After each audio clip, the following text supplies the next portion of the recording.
So it is officially spring here in Alaska, and the snow has finally started to turn to rain, which is great because it means the rest of the snow is going to start melting away and we can get to our big summer task, which is planting a garden.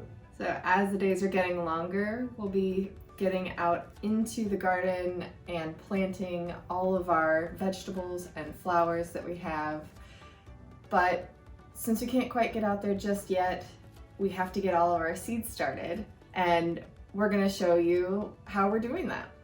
Yeah, as you can see behind us, we have our shelves set up with our plants in their little pots and the grow lights going pretty much 24/7 at this point, trying to get them hardy enough so that we can transfer them out, because it's still going to be a little bit cold when we finally do. Yeah. But yeah, we try to get them as strong as we can. We have such a short growing season that we need to lengthen it on at least the front end by getting them started inside.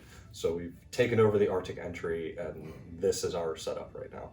I think taking over is a really great way to describe it. It is taking up so much room in our Arctic entry. Yeah, but it's okay. It's all gonna be worth it. This is a project my mother and I have been planning all winter.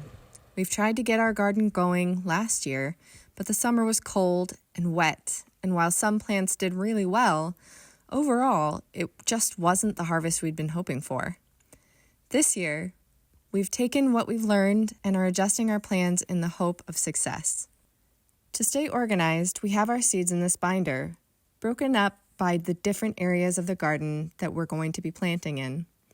This season, we're focused on growing vegetables that we wouldn't necessarily find regularly here in Alaska, plus a few wild cards that we're looking forward to trying out in the garden. We've laid out how we're going to plant the garden, so we know how many of each plant we'll need, and have purchased new garden boxes so that we have more room to grow. But before we get to that, let me show you how we've gotten our seeds started.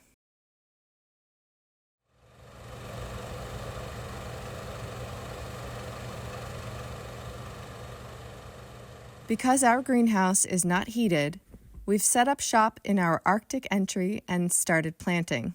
We pre-mixed soil and put it into a trash bin. That way it's ready to go and easy to adjust for the various phases of growing. Then we started planting.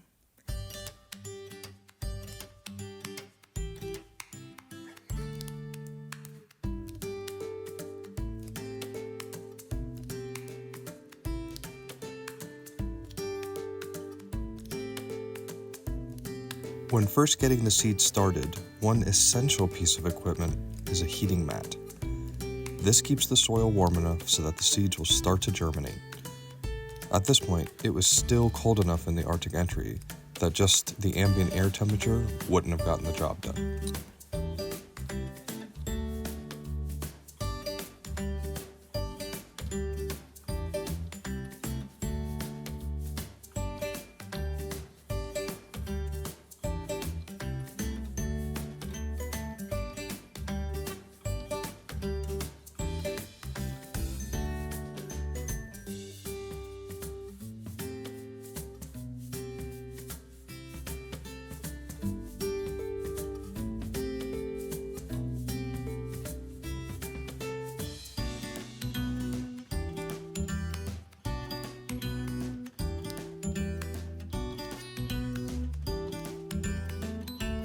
Once the trays were filled with soil, it's just a matter of following the instructions on how deep to plant each seed.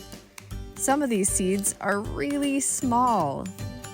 A quick trick for getting those small seeds into your soil is to take a toothpick, wet the tip, pick up the seed with that wet tip, and then place it right where you need it in the soil.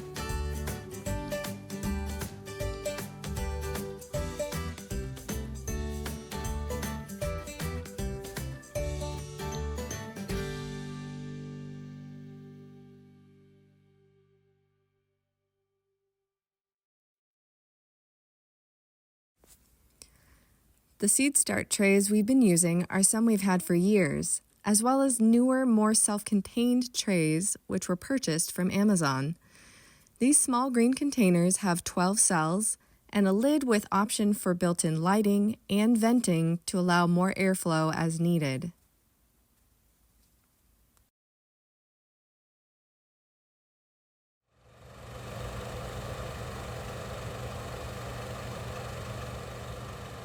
So now we just sit back, watch them grow, and tend to them to make sure that they stay as strong as possible on their journey to getting outdoors into our garden beds. But first, we have to contend with something we didn't expect, and that's the cats. Yeah, the cats. So you will notice this lovely metal mesh. This is not for aesthetics, this is for protection, because out here, this is the cat's territory. And last year we unfortunately did not have this reinforcement, and some plant starts, as you might expect, got knocked off the counters. Several got stepped in or eaten out of. Yeah. And we had very many sad moments last year. Too many casualties. So yeah, this year we got the shelves, we got the mesh up, so yeah, everything's looking good and growing strong. So stick with us. We will do more videos about how we're tackling the garden. We're going to make some changes outside, rearrange some things so that it's optimized for the sun, and we've got some new flower beds that we're going to be building and installing. So it should be pretty exciting. And the last 2 summers have been pretty cold and pretty wet, and so the garden growing has not really taken off. It wasn't very good, especially last year. So we're really hoping this year to have a good, long, warm season relative to Alaska. Fingers crossed. Yeah, and yeah, hopefully we'll have a big harvest this year, because it would be great. It'll save us a lot of money. Groceries are really expensive up here. Also, and because the vegetables get shipped up or trucked up, it takes a while to get here. Things just aren't that great aren't in that great of condition by the time they get here. We can get pretty lucky sometimes, but it's just hard to rely on getting those things that you need when you need them. Yeah, it's much more fun to just run outside after work, grab some lettuce or whatever you're going to harvest, throw it into a salad, and it's fresh and it's really good. Yeah, it's really good. So we're looking forward to that. Let us know in the comments below if you have any tips or tricks about gardening in Alaska. It is very challenging up here, and we'll share with you through our videos everything that we learn as we go. All right, bye guys.